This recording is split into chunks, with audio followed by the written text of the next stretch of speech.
2009, we decided to bring our cameras here and see how this event has grown. And it certainly has grown over the 58 years of its existence. Now, I have to tell you what happened a little bit earlier. The reason that you lost us broadcasting was apparently one of the members of the public, and there are a lot of people and spectators here to watch their loved ones or friends or whoever taking part in the canoe marathon, tripped over one of our cables and just cut us off air. Just as easy as that. I didn't know it was that easy, but apparently it is. But here we are, back in action. So hopefully no one will trip over our cables, especially one of the organizers, Ray. He won't be tripping over our cables, definitely not today. Absolutely amazing, just to look at all the crowd over here, all the people that have turned out, it's absolutely unbelievable. Awesome. I have to tell you, I've never experienced it before, and this has to be one of the nicest spots to be standing. Oh, this is where it's at. The witness wear is really, really good. There's a lot of spills, a lot of action, and that's why it's turned out. It's also still in school holidays, which we especially did for this year in the lead up to 2010. So we maximised the amount of crowd participation. But yeah, magic feeling. Can you feel the vibe? It's just. I can. I really can. Let's start right at the beginning, okay? You're going to explain to me how the Dusi works along with other people. You go every 10 minutes. There's 60 canoeists that take to the water. Is that how it works? Yeah, that's right. What happens is that during the season you get seeded, depending on what you've been doing throughout the season, your performance. And we start with batches, A batch, B batch, etc. But there's 60 people in the batch, and they go off every 10 minutes. The last guy goes off at 9:20, 20 past 9. So by the time he gets into that valley, you can feel it's heating up already. By the time he gets into that valley, he's probably sitting about 42, 43 degrees discomfort index.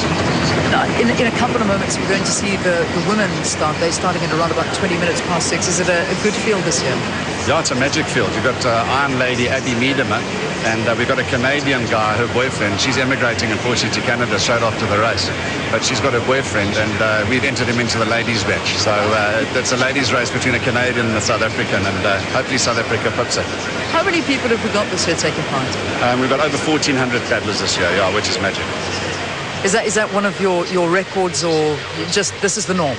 It's a little bit lower than normal. The credit crunches are not helping. The water quality last year was bad, and I think that kept a couple of people away.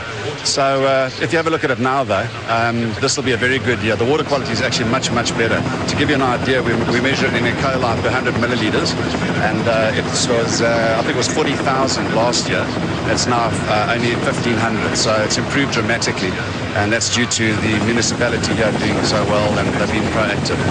So, yeah, next year we'll start building again. But we're about 150 down, I'd imagine. I even saw you talking about cholera in the water, safe cholera as well. Sorry, I can hardly hear the helicopter. Talking about the cholera as well in the water, and that you definitely kind of allayed fears that there is no cholera in this water. Absolutely, 100% sure, no cholera. We're checking every single day, and there are a number of different governmental agencies and other authorities that are checking that. So no, there's no cholera here. We spoke about the women. Let's talk about the men now. Who, in your opinion, are the favourites to take this?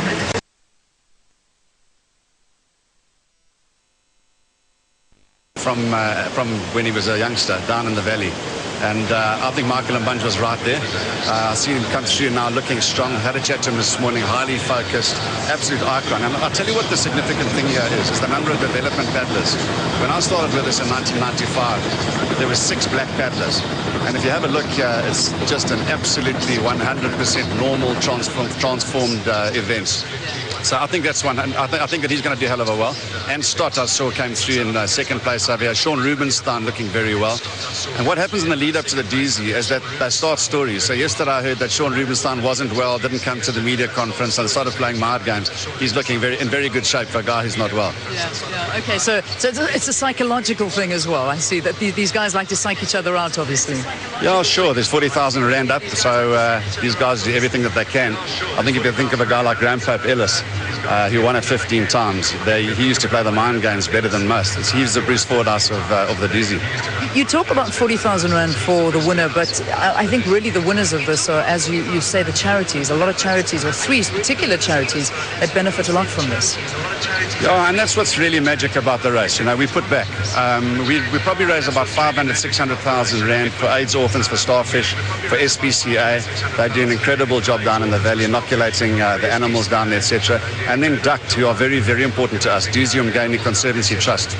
What they do is they look after the health of the river. And as Dr. Ian Player, who I hope that you guys are going to hear from later, as Dr. Ian Player says, he said the state of a city or a nation can be measured by the health of the river.